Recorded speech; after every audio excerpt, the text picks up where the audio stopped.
ladies and gentlemen, is Van Halen slop or not? We're going to have to figure out if there's slop or not. First of the four things is, what is slop? We need to figure that out. Then we need to know how to detect slop. Then we need to know, third, how much of Van Halen's catalog is slop. Then fourth, are Van Halen talented outside of that? And then fifth, if you and other people are going to think they are slop or not. Okay, so let's get into it. What is slop? Okay, let's look here. We have the music matrix. Here is energy from 0 to 11. Here is catchiness from 0 to 10.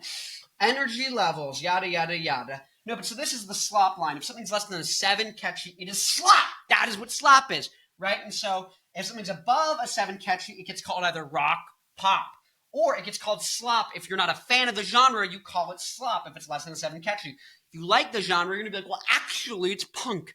Actually, it's metal. People who don't like the genre, don't care about it, are going to call it slop. They don't care. It's slop. So let's see. This energy level, okay, how do we know if something's slop? How do we know if it's less than a 7 catchy? Because energy is easy. That's the easy part. It's like, this causes a mosh pit. This causes people to dance. This causes people to go to sleep at the nursing home, right? So how do we figure out catchiness? Next, we go to the catchiness index. There's a lot of things that go into catchiness. This is why it's tricky. But there's one thing to rule them all, that can give us a good gist of where the catchiness is. And that is predictability. So we're going to look at predictability here. Something completely corny, like a Joe Bonamassa song, then it's going to be guaranteed slop. This is catchiness, slop, right? If it's completely incoherent, like Mars Volta, except for 4 songs, it's going to be slop as well. If it's balanced to zany, if it's between balanced and zany, it's in the money zone. Between back and money zone. Money zone. If it's back in black, I need more energy. Drinks in my body.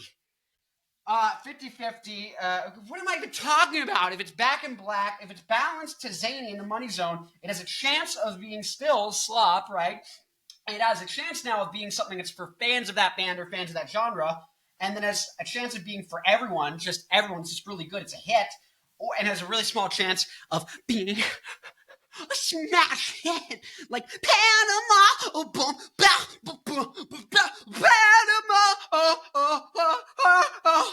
which is something that everyone will like. But here's the thing: hit quality doesn't mean necessarily it was a hit. It just means it was good enough that it could have became a hit. If you took Panama and you released it tomorrow on an unnamed account on Spotify, and it was never released by Van Halen, it still is a hit quality song, even if it never became a hit. Now, let's look at how much of friggin' Van Snalen's music, this is the catalog on it for number 3, question 3. How much of Van Halen is that donkey do poopy doo-doo garbage that we were talking about? The aforementioned slop. Okay. Let's get into it. Okay. For fans only, this is an archetype.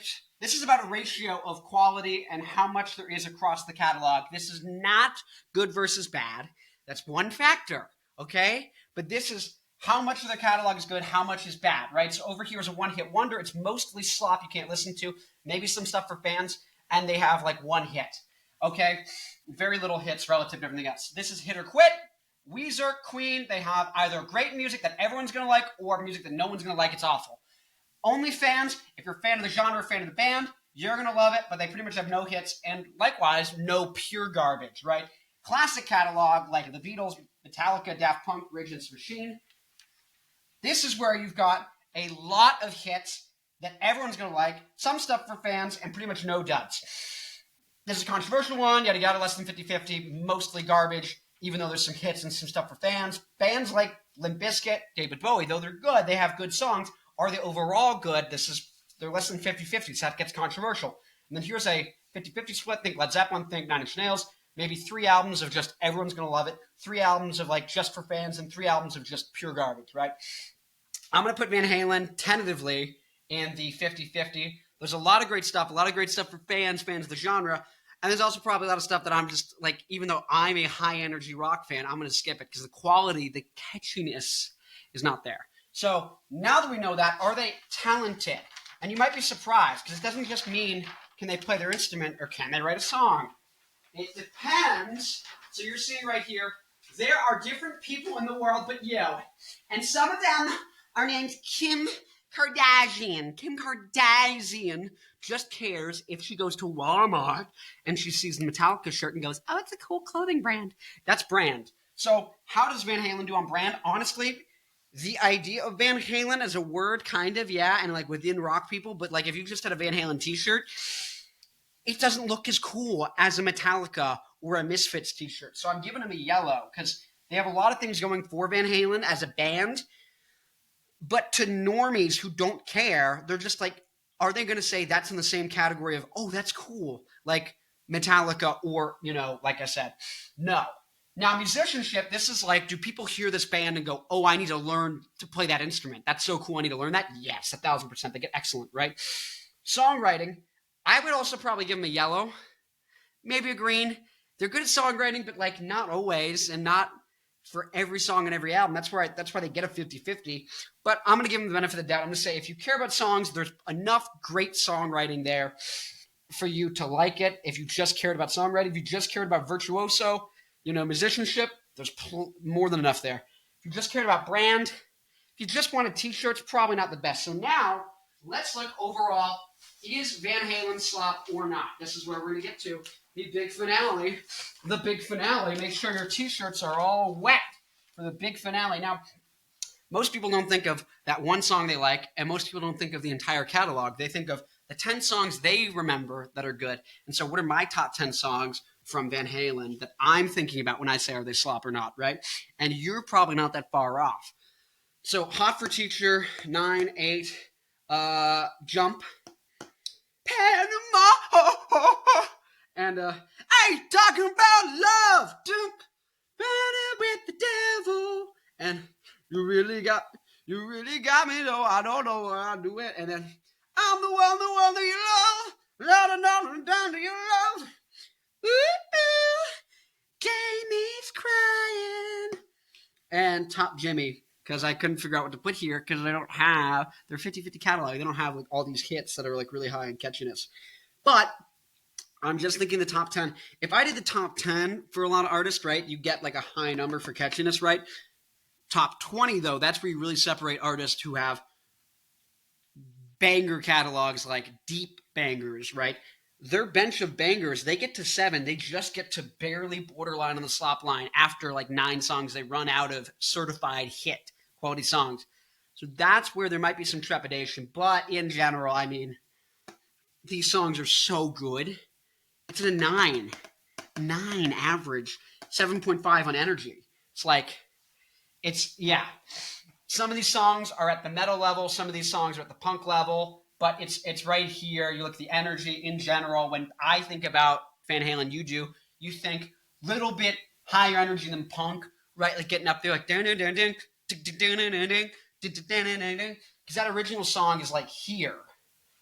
You Really Got Me by the Kinks is like here in terms of energy, and Van Halen's one's like up here. So they're kind of at that upper end of the punk instead of the bottom end, right? And then, what did I say? They're at a 9. They're the super zone. They're in the O, the friggin' O of rock and roll. And so, yeah. And I think if you plotted all the songs, you'd be like, bum, bum, bum, bum, bum, bum, bum, bum, bum, bum, bum, bum, bum. But then it would kind of go over here. And so that's where it's like, how much of, if you did the whole catalog and then you averaged it, it might end up here. And you might say, on average, they're not that catchy. But if you're looking at the top 10 songs, they're undeniably like one of the greatest bands of all time. So, in general, people are not going to call Van Halen slop. That's what I think. I don't think people are going to call them slop. I don't think you're going to think they're slop. You might think they have 10 amazing songs, and then I'm going to put those on a playlist and not listen to the rest of the catalog. It's not worth my time. Or you might think, there's a bunch of good stuff there for fans if I want to go dig through it. And so maybe you will. But in general, they are not slop. To most people aren't going to call them slop. You might. Anyways, if you like the video, please do me a favor and like the video. Comment who I should do next in this series. And subscribe. Click the subscribe. Parasocial relationship. Parasocial. Your family doesn't love you. I love you. Your family doesn't love you. I love you. I love you. You love me. please subscribe. And if you're Latina, hit me up. I'll see you in the next video.